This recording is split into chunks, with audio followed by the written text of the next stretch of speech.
Estamos ya con el comisario Daniel Ojeda de la Brigada Investigadora de Robos de la Policía de Investigaciones de Valparaíso. Comisario, gracias por acompañarnos en nuestra edición de Central de Noticias de Quinta División. Bueno, gracias a ustedes por la invitación y por la posibilidad que tenemos, ¿cierto?, de poder compartir con la comunidad algunos aspectos que tienen que ver con nuestra función policial y, por cierto, nuestro aporte, ¿cierto?, a la seguridad pública de nuestro país. Sí, muy bien dicho, porque por de pronto uno se pregunta cuál es la labor de las policías. ¿Qué es lo que están haciendo, por ejemplo, en situaciones de delitos contra la propiedad? Estos que están considerados dentro de los delitos de mayor connotación social. Y creo que es muy bueno y no sé, nos parece muy interesante conocer detalles en una suerte de campaña que están haciendo, que el propósito es precisamente aquello, que la comunidad conozca el trabajo que ustedes llevan a cabo y cómo no, particularmente en el área en que se desarrolla. Bueno, en ese mismo sentido, ¿cierto?, lo importante finalmente de que la comunidad primero nos conozca un poco más, ¿cierto?, sepa que nuestras brigadas especializadas, una de ellas es la Brigada Investigadora de Robo, la Brigada de Investigadores de Robos Valparaíso, por ejemplo, que es el caso de la unidad en la cual yo trabajo, la cual cuenta con un personal altamente capacitado, profesionalizado, ¿cierto?, en la investigación de delitos tan complejos como lo es el delito de robo y todas sus otras derivaciones penales, ¿cierto?, robo con violencia, robo con intimidación, delitos que afectan en el diario vivir, ¿cierto?, muchas veces a las personas. Nuestros detectives, ¿cierto?, están, como comentaba recién, tienen una capacitación que está dada principalmente orientada a la investigación científica y técnica de este delito. Investigar el delito de robo es complejo. Sin embargo, ¿cierto?, nosotros como Policía de Investigaciones tenemos primero que todo un alto compromiso, ¿cierto?, con la seguridad pública, con la ciudadanía, ¿cierto?, y con el esclarecimiento de estos delitos. Eso... ¿En qué colocan el foco ustedes cuando estamos hablando de bandas criminales? Porque el trabajo no debe ser sencillo y por de pronto es de largo aliento. Por cierto, la investigación del delito de robo y las manifestaciones delictuales de este, ¿cierto?, la complejidad, ¿cierto?, que significa la investigación, requiere de un alto nivel técnico de preparación, ¿cierto?, los detectives. Los detectives de las brigadas de robo están capacitados, ¿cierto?, en el trabajo del sitio de suceso, en el empadronamiento, ¿cierto?, que se hace en las inmediaciones de la comisión del delito, en el levantamiento de los respaldos de las cámaras que graban, ¿cierto?, tanto en la vía pública como en la vía privada. Todos esos elementos configuran una buena investigación que nos va a permitir, ¿cierto?, poder identificar bandas criminales, identificar a los componentes, el modo operandi que estas bandas tienen, y, por cierto, todos estos antecedentes exponerlos, ¿cierto?, al Ministerio Público, quien es la institución que formaliza la investigación, ¿cierto?, ante los tribunales y permite que esto, ¿cierto?, las personas que infringen la ley sean llevadas a los tribunales y posteriormente, ¿cierto?, se busque una sentencia que permita que cumplan, ¿cierto?, la respectiva condena. Sí, claro, que es lo que en definitiva espera la ciudadanía.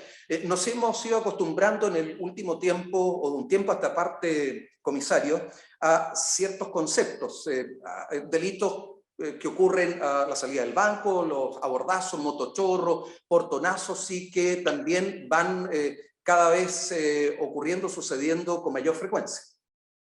Claro, bueno, los fenómenos delictuales, ¿cierto?, los cuales usted hace alusión, abordazo, salida de banco, ¿cierto?, falsos policías, ¿cómo se llama?, falsos pasajeros de aplicaciones de Uber, y así una serie, ¿cierto?, de otras manifestaciones delictuales, de una u otra manera, ¿cierto?, también van mutando. El delito tiene una configuración que permite, ¿cierto?, que el delincuente también vaya, de alguna manera, capacitándose en cómo mejora, ¿cierto?, y evita el accionar de la policía, el accionar de la justicia. Por lo tanto, el análisis criminal que se realiza, ¿cierto?, de cada fenómeno delictual y sus manifestaciones, dónde ocurre, la hora, ¿cierto?, que está ocurriendo, la forma, ¿cierto?, cómo se movilizan, todo el abanico, ¿cierto?, que nos entrega a nosotros el sitio de suceso. Por eso que yo comenzaba señalando, ¿cierto?, en la importancia que tiene la formación de un detective, sobre todo en el ámbito técnico y en el ámbito profesional. Perdón, comisario, y entonces, a propósito de lo mismo, del sitio del suceso, ¿cuáles son las primeras o principales recomendaciones que uno debe entregarle a aquella persona que ha sido víctima de un delito respecto del espacio de los bienes? ¿Cuáles son las recomendaciones?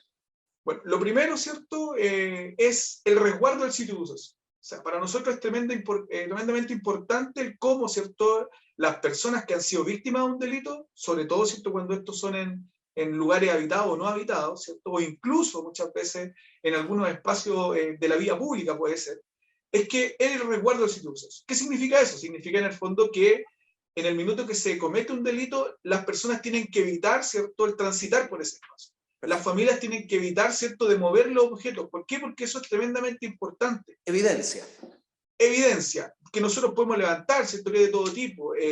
Lo importante que es, ¿cierto?, en este tipo de suceso, el no alterarlo por nosotros que somos víctimas, ¿cierto? Nos pasa también en algún minuto que nosotros llegamos a un sitio de suceso, por ejemplo, un robo en lugar no habitado, donde las familias, por ejemplo, ordenaron la casa.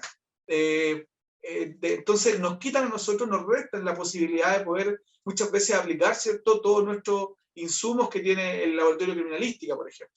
Entonces, es importante, primero que todo, el resguardo del sitio de suceso. Perfecto. Esperar, ¿cierto?, que si es que la familia instaló, por ejemplo, cámaras de grabación, ojalá que estas tengan un respaldo superior a los 20 días, por ejemplo, que no tenga, si yo instalo cámaras, ¿cierto?, el objetivo no es solamente disuadir, ¿cierto?, una eventual amenaza, como puede ser, ¿cierto?, el ingreso a domicilio, sino que además si alguien ingresa, ojalá nosotros como policía podamos tener acceso a esas imágenes. ¿Cómo se puede hacer eso? Manteniendo, ¿cierto?, el respaldo, y un respaldo que no sea menor a 20 días, Perfecto. lo cual va a permitir, ¿cierto?, que nosotros analicemos esas imágenes, levantemos perfiles, características morfológicas, vestimenta, ¿cierto?, y el modo operandi en general de la banda, o el sujeto que ingresó al domicilio. Muy bien. Si uno necesita comunicarse con ustedes, ¿cuál es el número o los números que hay que... Hoy día ya no se discan en realidad, se digitan, se pulsan? Nosotros tenemos un nivel de emergencia, ¿cierto?, que está asociado al 134, ¿cierto? Este número de emergencia nos permite que la ciudadanía, ¿cierto?, se pueda comunicar y se pueda, en este caso, de acuerdo a su jurisdicción o a su lugar de residencia, ¿cierto?, pueda existir una unidad más cercana que pueda atender en primera instancia, ¿cierto?, la emergencia, la situación crítica, y posteriormente, ¿cierto?, ya el Ministerio Público, a través de sus fiscales, quienes designan, ¿cierto?, las distintas brigadas especializadas. Muy bien. Comisario Daniel Ojeda, de la Brigada Investigadora de Robo de la PDI de Valparaíso, gracias por haber estado hoy día con nosotros.